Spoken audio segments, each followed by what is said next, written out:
Chapter 2. Important new features at once introduced into the problem of the site of Eden. Significance of these for a valid solution.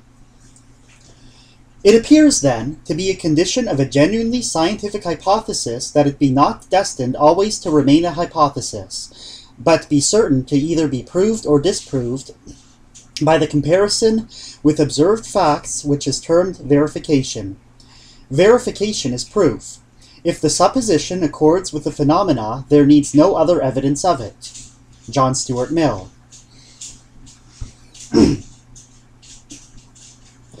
It is evident, on a moment's thought, that our hypothesis immediately and materially modifies the whole problem of the location of paradise.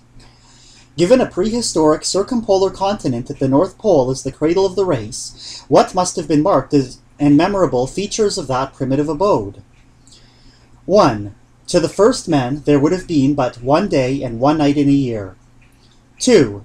The stars, instead of seeming to rise and set, would have an apparently horizontal motion round and the observer from left to right. 3. The pole, the unmoving center point of the heavens directly overhead, would naturally have seemed to be the top of the world, the true heaven, and changeless seat of the supreme, all-ruling God. And if, accordingly, through all the long lifetime of the antediluvian world, the circumpolar sky was to human thought the true abode of God, the oldest post-diluvian peoples, though scattered down the sides of the globe, half or two-thirds the distance to the equator, could not easily have forgotten that at the center and true top of the rotating sky was the throne of its great Creator, and that there, in the far north, was the sacred quarter of the world. 4.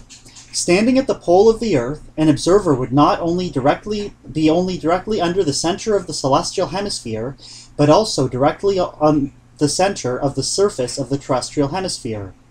There, and there alone, the heavenly bodies would move, in horizontal planes, round and round him everywhere at an apparently equal distance, and he would seem to himself to stand on the one precise center point of the entire earth.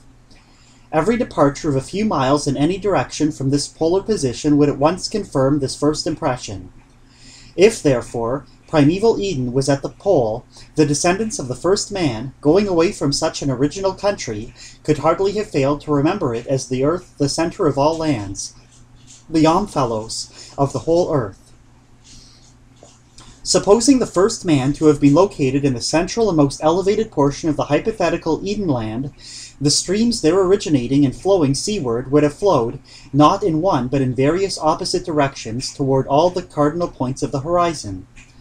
Moreover, all of these streams being obviously fed, not by each other, but by the rain from heaven, it would not have required a very powerful imagination to conceive of them as parts of a finer and more celestial stream whose headsprings were in the sky. If, finally, the streams were flowing in opposite directions, grew at length into four opposite flowing rivers, flumina principalia, as many old theologians have called them, dividing the circumpolar land into four nearly equal quarters, it would have constituted a never-to-be-forgotten feature of the first home of men. 6. In another chapter we shall expose the baselessness of the popular impression that at the pole 6 months of every 12 are spent in darkness, and shall show that, on the contrary, less than 1/5 of the year is so spent, while more than 4/5 are spent in light. This being true, a primitive abode in that part of the world would have been remembered by the descendants of the first man as preeminently a land of beauty, preeminently the home of the sun.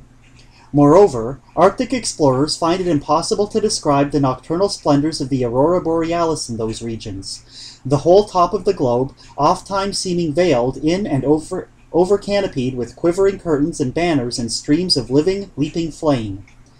It is therefore easy to believe that, once exiled from such a home, mankind would ever have looked back to it as to an abode of unearthly and preternatural effulgence, a home fit for the occupancy of gods and holy immortals. Finally, assuming the prevalence of an equitable tropical temperature, we find the biological conditions of the region, such as the extraordinary prevalence of daylight, the intenser terrestrial magnetism, and the unparalleled electric forces which feed the northern lights, all combining to raise a high probability that if ever such a land as we have supposed existed, it must have presented forms of life surpassing those with which we are familiar, a flora and fauna of almost unimagined vigor and luxuriance of development. Under such conditions, men themselves may well have had a stature and strength and longevity never attained since the deluge, which destroyed the world that then was, and immediately or ultimately occasioned the translocation of the seed of our new post-diluvian humanity into the cold and barren and desolate regions of the northern temperate zone. And if the first men were of the stature and strength and longevity supposed, how certainly would traditions of the fact linger in the memory of mankind long after its exile from its earlier and happier home.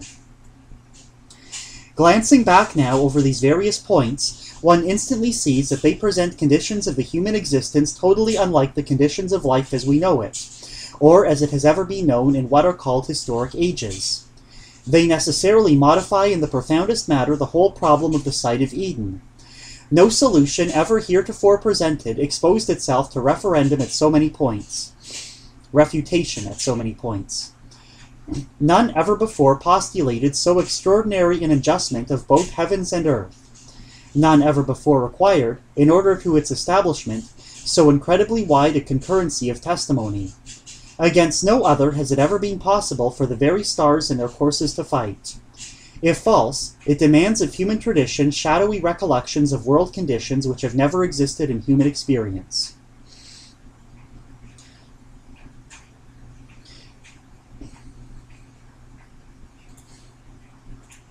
An hypothesis so peculiarly difficult must surely break down if it be not true, promising the reader, therefore, not a new ignis fatuus chase, but at least the satisfaction of a definite result as respects one hypothesis. We cordially invite his critical and patient attention to the facts to be presented in the following chapters.